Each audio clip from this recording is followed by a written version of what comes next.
अब हम शुरू करते हैं एक 10 मरले के घर से।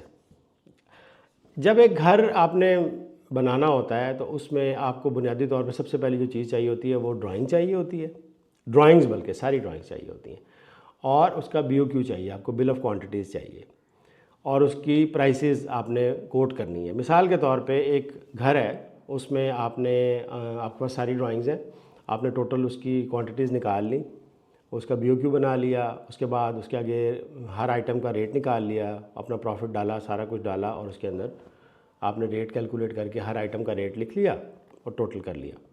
ये दोनों सूरतों में करना है आपने। अगर आप खुद से कोई घर बना रहे हैं तब भी आपने यही करना है, और अगर आप किसी क्लाइंट का घर बना रहे हैं तब भी आपने यही करना है।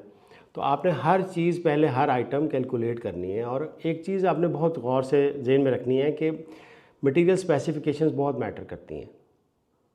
मटेरियल स्पेसिफिकेशंस में आपने BOQ के अंदर बहुत क्लियरली पढ़ना है कि कौन सी चीज़ की क्या स्पेसिफिकेशन लिखी हुई है और उसको क्लियर करना है। अगर सैंड लिखी हुई है तो वो लॉरेंसबर्ग सैंड भी हो सकती है, वो चनाब सैंड भी हो सकती है, वो रावी सैंड भी हो सकती है। तो आपने क्लियर करना है कि कौन सी सैंड। सीमेंट में भी इवन आपने क्लाइंट की रिक्वायरमेंट देखनी है। वैसे सीमेंट्स तो यूजुअली सेम हैं, लेकिन बाद लोग स्पेसिफिक उस पर चले जाते हैं। सारी चीज़ें आपने टाइप्स ऑफ मटेरियल सारे डिस्कस करने हैं।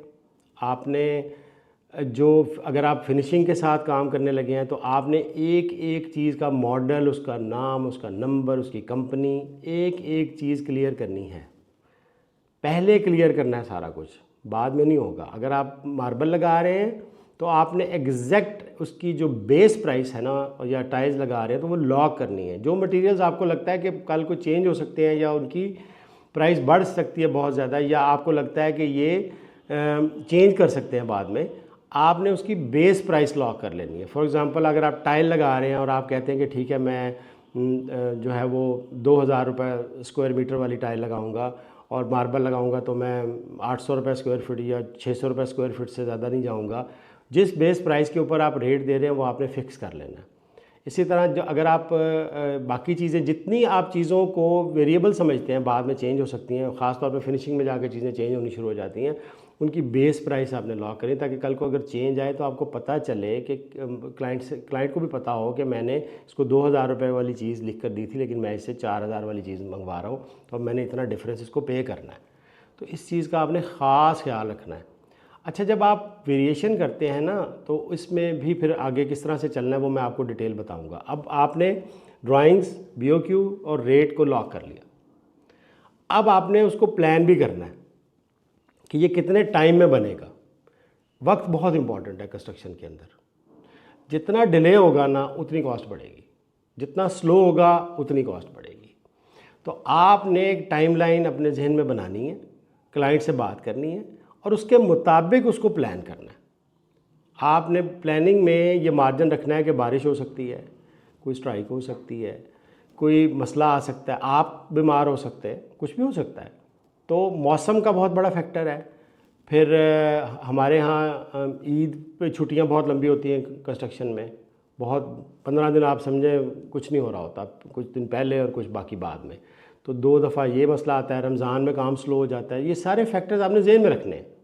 शदीद मौसम भी आता है, सर्दी शदीद आ गई है, धुंध हो गई है जैसे आजकल है, तो आपको बहुत ये सारे फैक्टर्स अपने जहन में रख के उसकी टाइमलाइन बनाएं और उसके मुताबिक अपने सारे ख़र्चे निकालें कि अच्छा मुझे ये कॉस्ट कितना करेगा। एक एक चीज़ कंसिडर करनी है आपने। अपना आने जाने का पेट्रोल भी डालना आपने, वहाँ पे बिजली का बिल आएगा, वहाँ पानी होगा, ये होगा, वहाँ पे चौकीदार रखेंगे आपने ये सारी चीज़ें आपने मैनेज करनी है। तो आपने तमाम चीज़ों को, एक एक खर्चे को पहले कैलकुलेट कर लेना है, एग्जैक्ट कैलकुलेट कर लेना है, जितना एग्जैक्ट आप कर सकते हैं। पूरी शीट बनाएं और उसके बाद जो है वो उसको करने की जो है वो शुरुआत करें। उससे पहले नहीं आपने करना, हर चीज़ क्लियर करके करना है जितनी कर सकते हैं। काम में फिर भी तब्दीलियाँ आएंगी, फिर भी मसाइल होंगे, लेकिन आप पहले क्लियर कर चुके होंगे ना बहुत सारी चीज़ें। तो 95% चीज़ें अगर क्लियर कर ली हैं तो इट्स इनफ। तो आपने ये चीज़, क्लैरिटी इज़ वेरी इंपॉर्टेंट। सारी बहस, सारा झगड़ा, सारा टाइम जो ज़ाया होता है वो जो अनक्लियर चीज़ें होती हैं उनके अंदर होता है। क्लैरिटी लेकर आनी है आपने हर चीज़ के अंदर जितनी पॉसिबल है।